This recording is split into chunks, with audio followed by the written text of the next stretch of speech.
If there's one area of the body that's cloaked in mystery, it's the pelvic floor. Well, we all have one. And thank goodness for that, because it's responsible for everything from bladder control to sexual pleasure. Yes, the pelvic floor is a necessary web of muscles responsible for a whole pelvis full of functions that affect everyday life, from women's health to emotional and physical stability. That's why today on I Love Me, the podcast, we'll be shining light on 3 myths surrounding the pelvic floor so you can know the truth about your pelvic powerhouse. Love, love, love, love, love, love, I love me. Simple, inspiring lessons in self-love. Hi gorgeous, it's Tamra here.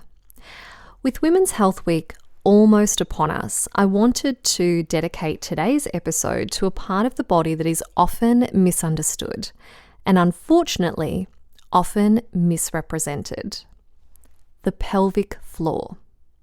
Now, if the infamous pelvic floor isn't even on your radar, not to worry.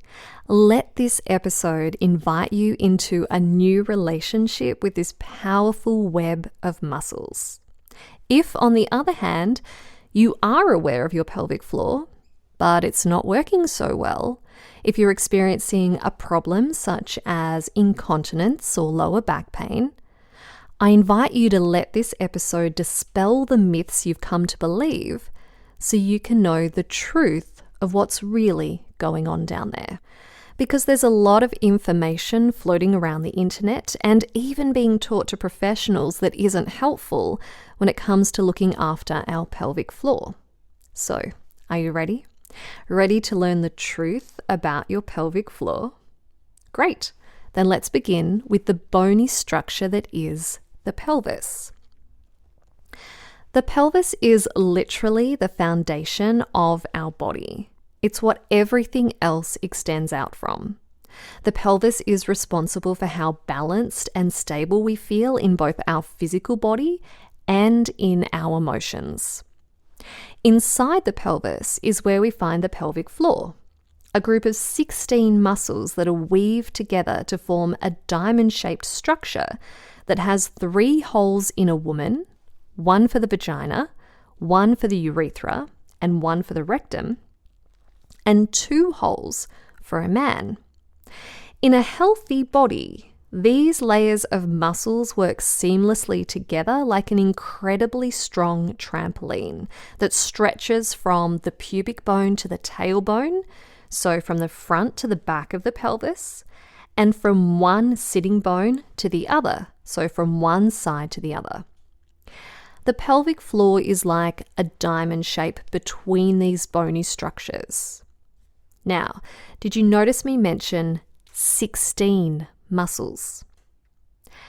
Many people have no idea that the pelvic floor is not just one muscle, but 3 layers of muscles, 16 in total, that come together to create stability. Now, there's a lot of confusion over the true role of the pelvic floor, so let me clear this up for you. The main role of the pelvic floor is stability. We move, and it's the pelvic floor that engages and releases to support that movement. Hence to say, this muscular diamond plays a crucial part in how we perform all our daily activities. The pelvic floor operates as this dynamic system seamlessly adapting to the ever-changing needs of our body. By anchoring the pelvic girdle and stabilizing the lumbar spine, it creates balance so we can effortlessly maintain a healthy posture while looking after our hip joints. The way we stand tall to the grace with which we sit, every aspect of our movement is rooted in the well-being of our pelvic floor. So we know that when it comes to overall stability, our pelvic floor is queen. It stays passively engaged to maintain this balance. But what about when nature calls? That's when our pelvic floor relaxes enough to let out our urine or our poop, or if we're giving birth, to let out a baby. On the flip side, If we want to engage in sexual play, our pelvic floor also relaxes to let things in. But wait, that's not all. It's also the pelvic floor's job to act as a sump pump to help enhance lymphatic movement and rid the body of toxins. As you can see, the pelvic floor is quite the little worker. And when it's functioning well, we tend not to notice it. The 3 layers of muscles work seamlessly together. But when it's not functioning so well, it can impact us in a myriad of ways. Ways that may seem unrelated to our pelvic floor are things such as back pain, or a heavy feeling in the pelvis, or reduced pleasure in the bedroom because the deeper muscles of the pelvic floor are involved in orgasm. You might have more obvious signs like wetting your panties when you sneeze or laugh or bounce on a trampoline. When the pelvis and its contents are off balance, everything on top of it, the torso, shoulders, neck, head, and everything below it, legs, knees, ankles, and feet, they can be off balance and prone to injury as we're not being supported from deep within. These are all signs that the pelvic floor isn't functioning well and needs a little love. A pelvic floor that's under stress could also make us feel emotionally unbalanced or unstable, scattered or ungrounded. This is why we want to have a deep connection to those core inner muscles, because our physical body is just a mirror reflection of our emotional body.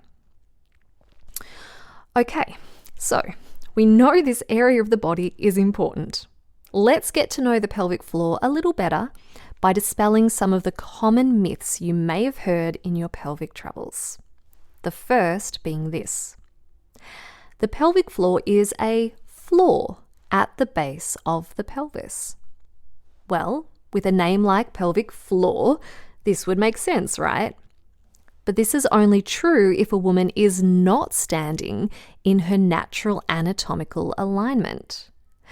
You see, when women wear high heels, or they slouch, or they suck in their belly, it irons out the curve in the lower back, our lumbar spine area, creating a tucking of the pelvis that does in fact position the pelvis so that the pelvic floor acts like a floor at the base of the pelvic bowl. The problem is, this group of 16 muscles are not designed to act like a floor and hold our sexual organs in. They're not built to bear that kind of load. This is the job of the pubic bone and the abdominal wall. When a woman stands in what I call natural womanly stance, feet flat on the ground, hip width apart, belly relaxed, heart lifted, shoulders relaxed down her back so there's a nice lower back curve, this tips the pelvis on a 30-degree angle forward so that the pelvic floor is no longer acting like a floor at the bottom of the pelvis. Instead, it's more like a slanted back wall of the pelvis. When this happens, the more naturally robust structures of the pelvis, the pubic bone and the abdominal wall, they take the weight of our sexual organs, so the pelvic floor is free to do all the jobs it is designed to carry out. It's only when we stand in an unhealthy, unnatural posture that the pelvic floor becomes a makeshift floor. And if I'm to be honest with you, this totally stresses the pelvic floor out and causes it to dysfunction, leading to some of those symptoms I mentioned earlier. Right.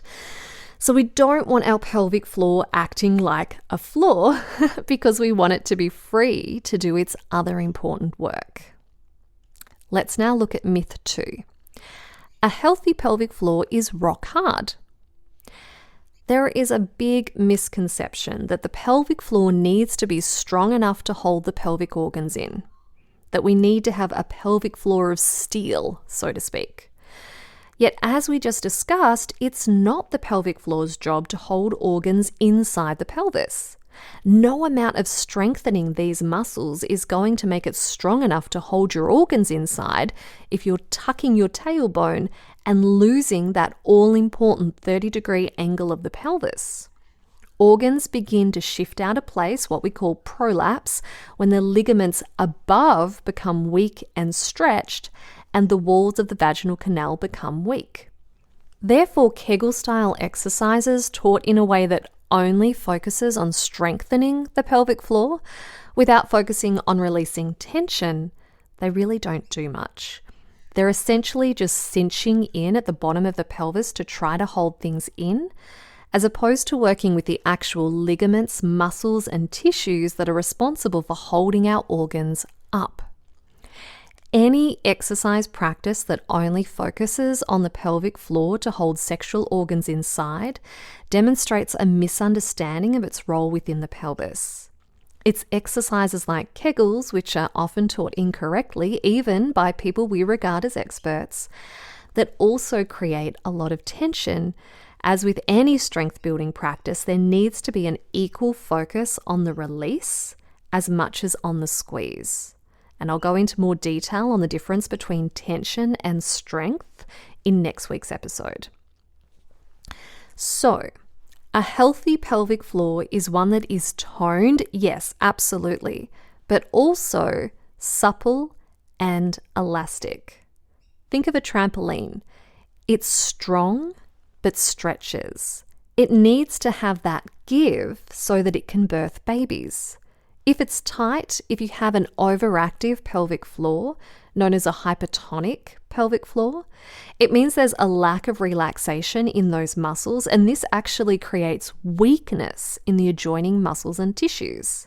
This kind of tension also makes it extremely hard to birth a baby naturally. You can't push a baby through a solid structure. You need strength, but you also need flexibility. There needs to be a balance between the two. So when it comes to toning the pelvic floor, we want a practice that combines strengthening and releasing, and that works with the entire contents of the pelvis, not just some of the muscles of the pelvic floor. We need to take a holistic approach, which is what I teach in my Yoga for the Vagina program. Finally, myth 3. The pelvic floor is shaped like a hammock. It's true that the pelvic floor is shaped like a hammock in a dead person. That's what they see in cadaver dissections. However, this is not true in a person who is alive and healthy. A person with a healthy pelvic floor has a pelvic floor that is dome-shaped. Not as pronounced as the respiratory diaphragm, but a dome nonetheless. As you inhale, the dome moves down, flattening out, and as you exhale, the dome moves back up into its original dome shape. A healthy pelvic floor will help you exhale and be able to contract on its own during the exhale. You may be able to sense this if you place your attention in your pelvis when you breathe. The movement of the pelvic floor, it's subtle, but it's possible for everyone to feel. You simply need to be willing to cultivate the ability to feel it move within you. And yes, that does take conscious practice, but with time and the willingness to tune into your beautiful body, this is possible for everyone. Of course, if the pelvic floor is weak, then yes, it may be flatter or even drooping, more like a hammock. But this hammock-like image of the pelvic floor is not the image of a healthy pelvic floor. Unfortunately, most of the pictures we see flying around the internet are drawn as a result of cadaver dissections, hence the confusion. What's really interesting about the pelvic floor being shaped like a dome is that it matches the other domes in the body. We have a dome at the top of our head, we have a dome in the roof of our mouth, we have a dome created by our cervical muscles at the base of our neck, the respiratory system is a dome, and the arches of our feet are domes. And there is a synergistic relationship between the pelvic floor dome and other domes in our body, meaning that if one dome isn't functioning well, it will likely be mirrored in other domes of the body. For example, if you have flat feet, chances are your pelvic floor won't be as healthy as it could be, It may be on the flatter side. So this can give you information about the state of the rest of your body so you know where your healing focus needs to be. For any changing conditions in one area of the body has effects in another. Now that is a whole topic in itself, but it helps us realize how the health of our pelvic floor is vital to how the rest of our body functions. People with flat feet, for example, can experience foot and ankle and, yes, stability issues. See the connection? What's important is that all domes of the body talk to each other as they're all connected via fascia. They communicate, they move and dance together, and when one dome is happy, the others respond in kind. Okay, let's recap. The pelvic floor is a group of 16 muscles that weave together to form a dome at the lower back of the pelvis. This web of muscles are involved in many basic life functions, as varied as digestion, elimination, reproduction, breathing, but most importantly, balance, stability. The healthier your pelvic floor, the more health you'll notice in all these areas. A healthy pelvic floor is one that is toned, supple, and flexible. How do you get a pelvic floor healthy like this? Well, unfortunately, Kegels, like most women are advised to do, are generally not the answer. The way Kegels are often taught, they focus on one or just a couple of these pelvic floor muscles as opposed to the pelvic floor as a whole. When we don't work with the whole pelvic floor and how it operates within the structures of the pelvic bowl, we run the risk of creating imbalances within the pelvis. The pelvic floor needs to work in harmony with the rest of the contents of the pelvis, and any pelvic floor toning exercises need to include 3 things. 1, a focus on releasing tension. Otherwise, any contractions will simply build tension upon tension and create more weakness. 2, engaging all muscles of the pelvic floor along with the muscles, fascia, and organs of the entire pelvis. 3, a pelvic contraction that is married with the breath and full body movements. Because remember, the pelvic floor helps create stability in all areas of the body. Therefore, you need to be training it to interact with whole body movements. It was after learning all of this and struggling to find a program or practice that took all of these things into consideration that I created my Yoga for the Vagina program. Initially, I created it for myself so I could develop a healthy relationship with my pelvis. But then I started sharing it with my one-on-one clients, and those who had pelvic floor issues like incontinence and even fibroids, they all started experiencing immediate results.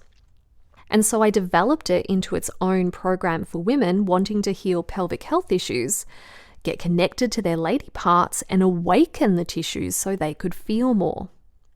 Each posture also invites in the elements of the natural womanly stance I mentioned earlier, so that you can get used to moving through life in that healthy posture where the pelvis is tipped forward into that healthy 30-degree angle. A lot of pelvic problems are due to instability. Because women have an extra hole in their pelvic floor for the vagina, this adds to that instability. This is why it's so important to develop a healthy relationship with our pelvis where we know how to release tension, we know how to build healthy tone, and we know how to heal any imbalances within the internal structures of the pelvis. If we look at statistics, 1 in 3 women are at risk of pelvic floor dysfunction, and this includes yoga and Pilates teachers.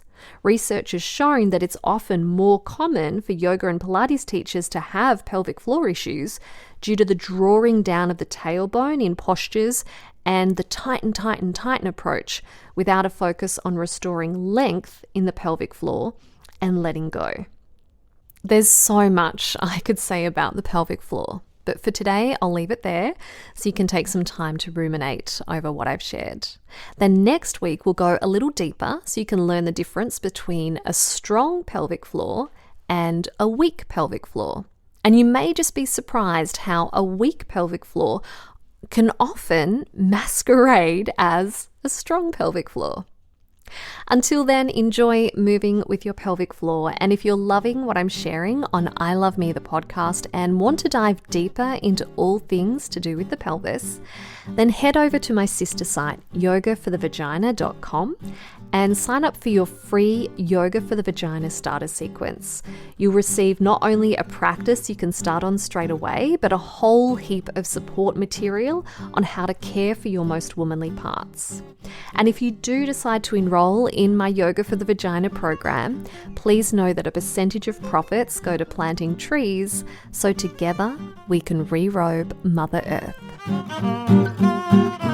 I love me.